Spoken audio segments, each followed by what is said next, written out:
Hey everybody, Dr. Rick Wallace here, dropping in on you. Hope everybody is having a great start to your week. It's Sunday. I'm out making a quick breakfast run for me and wifey. It's a lot on the horizon for what I do as an individual and what I'm doing with my family. I'm excited about it. It's definitely challenging, but I'm always pressing. Look, let's start the week out right as far as what we're doing in the community. I've been talking to you guys for over 2 months now about the fundraiser for Black Men Lead. Those of you who have followed me for any amount of time, you know what Black Men Lead. For those who don't, it started out as a rite of passage initiative, which was meant to socialize young black males into black manhood.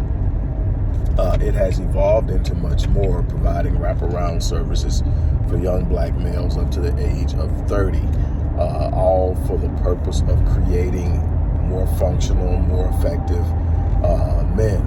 The goal is to define first manhood, what is expected of black men, what is necessary of black men, but to also provide the right opportunities and the right resources. The socialization program is immensely important because it is what introduces young black males into who they are into this world and what's expected of them and what they're capable of despite what they're being presented with. It has been proven, effectively proven, to reduce violence among the young black male, African American adolescent and young adult males amongst themselves. It also reduces violence of African American adolescent and young adult males against female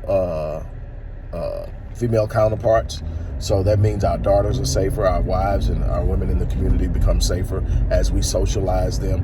It increases the desire for business ownership and financial stability.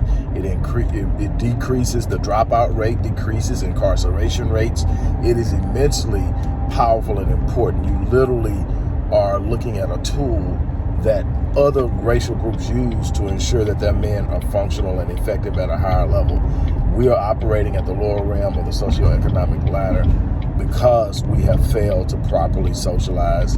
I mean, literally, if you really break it down, about 90% of the problems can be traced to the ineffectiveness of black men. And I don't want to place it on black men like black men screwed up. And what I'm saying is when you don't have effective manhood, a model of manhood in the community, when you don't have masculine energy in the home, when you don't have black men in the position of business ownership, in the position of power to effectively do what they need to do for their communities, then you end up in a number of different situations, too many to name right now. So what I am calling on everyone to do is support the work we do. I created Black Men Lead, literally developed it from scratch, off of the shoulders. I don't want to seem like I just came up with an epiphany on my own. The work of Dr. Howard Stevenson at the University of Pennsylvania, the work of Dr. Joy DeGraw, believe it or not.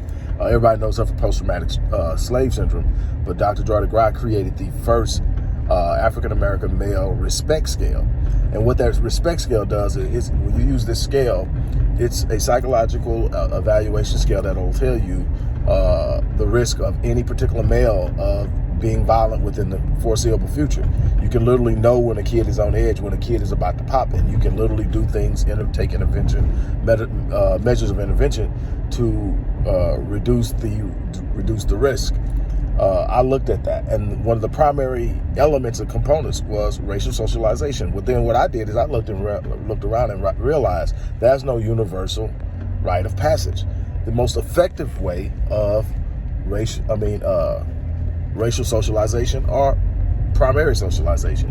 And so what we have is a need to do that. And I created Black Men Lead, which is a rite of passage initiative. Jews have it, Latinos have it, Arabs have it. Asians definitely have it.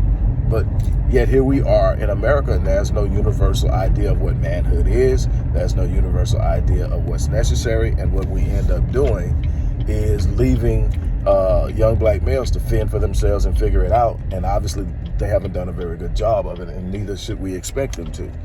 On that note, look, we need your support. there's a lot of work going on. Look, I'm getting bombarded with young black males who are suicidal. I'm getting bombarded with young black males whose parents are literally afraid of them in their own homes. I'm getting bombarded with young black males who have so much potential but are on a pathway to crashing and burning. And there's answers to this, and there's work to be done. We can talk and we can complain and we can point fingers, man. I just look at and I study. It's a part of what I do. I study our behavior. We are great at complaining.